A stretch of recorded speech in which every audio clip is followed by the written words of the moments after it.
Larun baten Zuminan talde Bizkaitarran kontra jolastu genuen.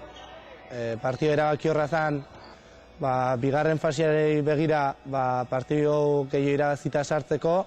Eta hasiera baten partioa ondo juntzan, lehenengo laurdena irabaziz, atxeen aldira aurretik junginan.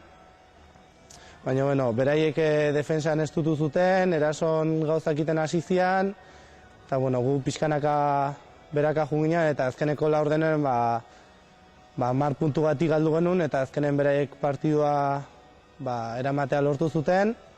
Baina gehien bat gure akatsengatik ez beraien lan onaren gatik. Nik uste partidua ezer gutxikin irabaztea zeola, baina gauzak ez dira beti ondo ateatzen, eta azkenean ez gaude oso ondo entrenatzen nahi. Eta gauzak pixkat hobetze gehan, eta bigarren fasei begira emaitzak hobetzea lortze deun.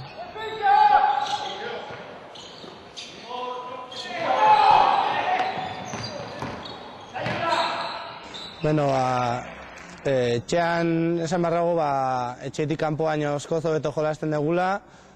Adibidez, Kikek etxen bakarrik jolasteu, Kaietek batzutan ez du kanpon jolasten, eta beraien presentzia oso garrantzitsua emaitza honak lortzeko.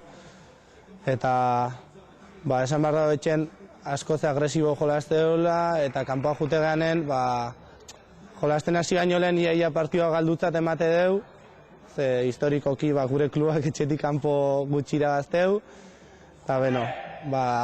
Urtean beti aurpegi hobego amateu etxen, defensagatik, ataken hobeto jolasteulako. Eta hori, nik uste aurrerantzen hobetu beharko dula etxetik kanpo maila mantentzea lortu nahi baldin badeu. Hobetu beharrekoa bagian erasoari begira. Batzutan mantxoegi jolaste deu, eta tiro aukerak eta onakitea kosta egite zaigu, eta hori gehien bat hobetzeko. Defensa nik uste nahiko txuku nahi gehala, baina gehien bada intensidadea eta batez ere entrenamenduetan egin behar dugun lana. Ez badegundo entrenatzen, larun batetan partiu gaizki juteia, eta batez ere hori entrenamenduak eta erasoari begira hobetu behar dugu.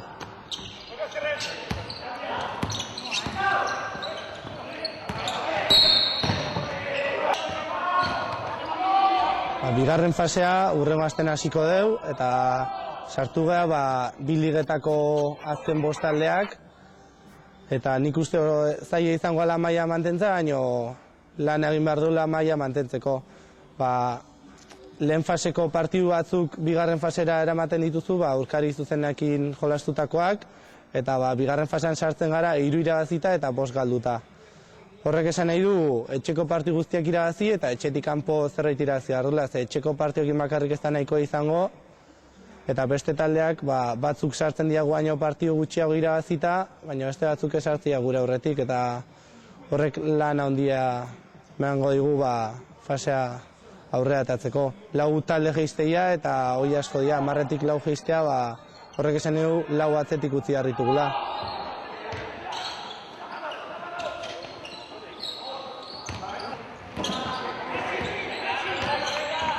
Argi dago, lehenengo nazionalean mantentzea garrantzitsua da klubarentzat. Duela urte batzuk egin zen apostua, horren aldeko izan zen, etxeko jendearekin ahalik eta maila altuenean egotea. Eta lehenengo nazionala maila oso kompetitiboa da, adibidez Errioxako taldea daude, Nafarrokok, Tau Baskoniaren filiala ere kategoriantan dago, eta nik uste apostu egin behar duela maila mantentzeko. Mendik urte batzuta gazte batzuk sartuko dira taldeen, eta beraiek pixkanaka maila kompetitibo batean pixkat gogortzen juteko, erabatea esateko. Gure taldea esate batako, pixka definitzeko, esan daiteke erdia eta erdia gehala veteranok eta gaztek.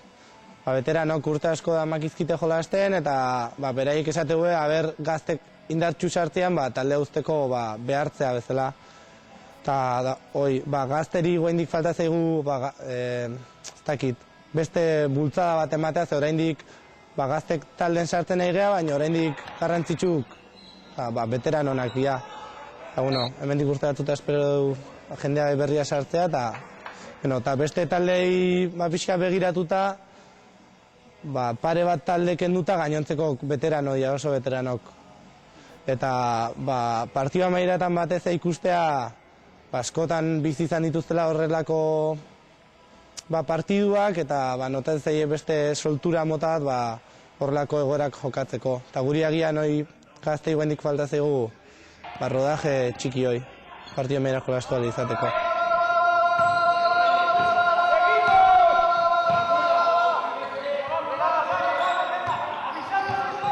Taldea animoekin dago eta espero dugu maila mantentzea.